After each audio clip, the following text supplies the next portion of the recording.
রাতের দিকে বিশ্ববিদ্যালয়ের ক্যাম্পাসটা অনেকটাই শান্ত হয়ে গেছে। দিনের কোলাহল আর নেই। লাইট পোস্টের হলুদ আলো ফুটপাতে পড়ে লম্বা ছায়া তৈরি করেছে। তে একা হাঁটছে, তার হাতে সেই বইটা যেটা লাইব্রেরিতে পড়ে গিয়েছিল। বইটা সে শক্ত করে ধরে আছে, কিন্তু চোখটা স্থির নেই। মাথার ভিতর বারবার ঘুরছে একটা কথাই, নিজের সমস্যা নিজে সামলাতে শিখুন। এই একটা বাক্য এত ঠান্ডা করে কেউ কিভাবে বলতে পারে?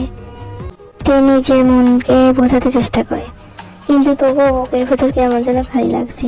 ঠিক তখনই জিমিন এসে তার পাশে হাঁটতে শুরু করলো। একা একা হাঁটছো কেন? তে হালকা হেসে বলল, কিছু না, একটু মাথা ভার লাগছিল। জিমিন তার দিকে তাকালো। আজকের ঘটনা নিয়ে বেশি ভাবছো? তে কিছু বলল না, চুপ করে রইল। এই চুপ থাকাটাই সব ভুলে দিচ্ছিল। জিমিন একটু থেমে বলল, জাঙ্কুক এমনই, ও কারোর পক্ষ নেয় না, কারোর বিপক্ষেও না, শুধু নিয়ম দেখে। কিন্তু আমি তো কিছু করিনি। জীবন একটু দীর্ঘশ্বাস ফেললো। আমি জানি, কিন্তু এখানে সবসময় ন্যায্যতা থাকে না। কথাটা তের বুকের ভেতর আর বাড়ি হয়ে গেল। অন্যদিকে ক্যাম্পাসের ছাদে দাঁড়িয়ে আছে জাঙ্কু, তার পাশে সোগা। ঠান্ডা হাওয়া। সোগা চুপচাপ কিছুক্ষণ তাকিয়ে থেকে বলল, আজ লাইব্রেরির ঘটনা নিয়ে সবাই কথা বলছে। জাঙ্কু কোনো প্রতিক্রিয়া দিল না, সে শুধু আকাশের দিকে তাকিয়ে রইল। সোগা আবার বলল, তুমি যদি না থামাতে ব্যাপারটা বড় হতে পারতো। এবার জাঙ্কুক ধীরে বলল, আমি থামিয়েছি, তাই তো শেষ হয়েছে। সোগা চুপ হয়ে গেল, কারণ সে জানে জাঙ্কুকের কাছে অনুভূতি কোনো ব্যাখ্যা নেই, শুধু সিদ্ধান্ত আছে। সঠিক বা ভুল সেটা পরে দেখা যাবে। ঠিক তখনই জাঙ্কুকের চোখে ক্যাম্পাসের নিচে পড়ল। দূরে এক মেয়ে হাঁটছে।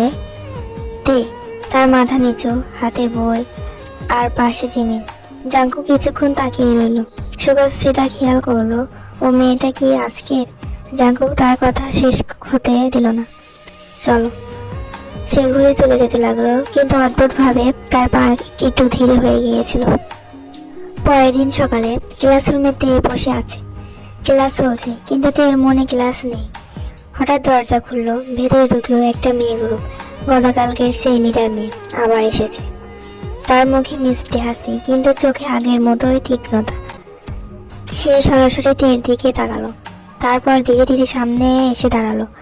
ক্লাস থেমে গেল, সবাই তাকিয়ে আছে। মেয়েটা এসে বলল, আমি শুধু তোমার সাথে কথা বলতে এসেছি। তে একটু অস্তিত্ব বোধ করলো। কি কথা? মেয়েটা মাথা কাত করে বলল, কালকের জন্য তো সরি বলেছি, তাই না? কিন্তু সে থেমে গেল, তারপর নিচু গলায় বলল, সবাই তো আর জাঙ্কুক ভাইয়ের সামনে এমন সাহস দেখায় না। কথাটা বলেই সে মুচকি হাসলো। তে কিছু বোঝা ওঠার আগে মেয়েটি ধীরে বলল, তুমি ওর সামনে বেশি ঘোরাঘুরি করো না, সমস্যা হতে পারে। তে এবার বলল, আমি কারোর সামনে ঘুরছি না। মেয়েটা হেসে বলল, দেখা যাক কতদিন এমন বলতে পারো। তারপর ঘুরে চলে গেল। ক্লাসে ফিসফাস শুরু হয়ে গেল। তে মাথা নিচু করে রইল। ঠিক তখনই দেখা গেল ক্লাসের বাইরে দিয়ে হাঁটছিল জাঙ্কুক, তার সঙ্গে তার বন্ধুরা। এক মুহূর্তের জন্য তার চোখ ক্লাসরুমের ভেতর পড়লো তের দিকে। এবার আগের মতো এক সেকেন্ড না, এবার একটু বেশি সময়। কিন্তু সে কিছু বলল না, শুধু চোখ সরিয়ে নিল আর চলে গেল। তে সেটা খেয়াল করলো না। আর সেই এক মুহূর্তে তার মনে হলো, আমি কি সত্যি কিছু ভুল করেছি? কিন্তু সে জানে না, এই গল্পটা এখনই শুরু। আর সামনে অপেক্ষা করছে এমন এক ঝড়, যেটা পুরোপুরি জীবন বদলে দেবে। ক্লাস শেষ হওয়ার পর ক্যাম্পাসে আবার স্বাভাবিক ভিড় ফিরে এলো, কিন্তু তের মাথার ভেতর কিছুই স্বাভাবিক নেই। মেয়েটার বলা কথাগুলো বারবার ঘুরছে, তুমি ওর কাছাকাছি যেও না, সমস্যা হতে পারে। তে বইটা বুকে চেপে ধরে হাঁটছে। জীবন তার পাশে আছে, কিন্তু তে চুপচাপ। হঠাৎ জীবন বলল, তুমি ওদের কথায় ভয় পাচ্ছ? তে একটু থেমে বলল, না, ভয় না।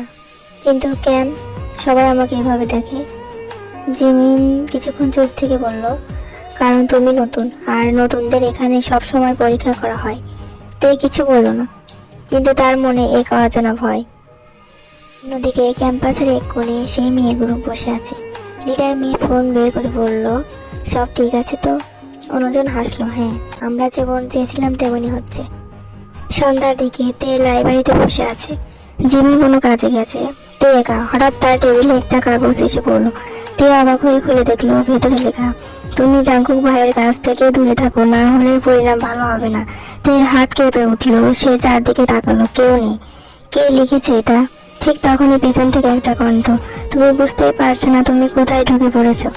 তে ঘুরে তাকালো, কেউ নেই, কিন্তু অনুভব করলো কেউ তাকে নজরে রাখছে। রাতে তে একা হোস্টেলে ফিরছে, রাস্তা পায়ে ফাঁকা। হঠাৎ পেছন থেকে কারো পায়ের শব্দ। তে থেমে গেল, শব্দও থেমে গেল। আবার হাঁটলো, আবার শব্দ শুরু হলো। তার শ্বাস দ্রুত হতে লাগলো, সে দ্রুত হাঁটতে শুরু করলো, পেছনে ছায়াটাও দ্রুত হলো। হঠাৎ তে একটা পরিচিত কণ্ঠ শুনতে পেল। তে ঘুরে তাকালো, জিমিন দাঁড়িয়ে আছে, হাতে পানির বোতল।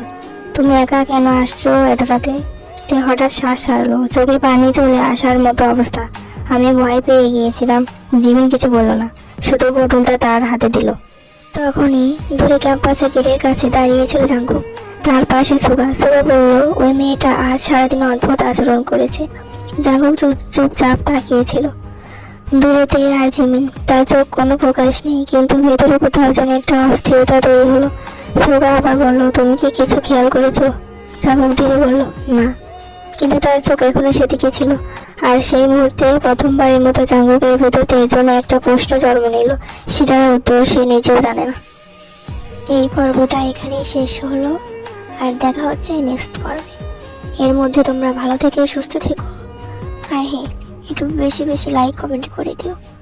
তোমরা ভিডিও দেখো, লাইক কমেন্ট করো না, এতে কষ্ট লাগে। আচ্ছা থাকো, জায়গা।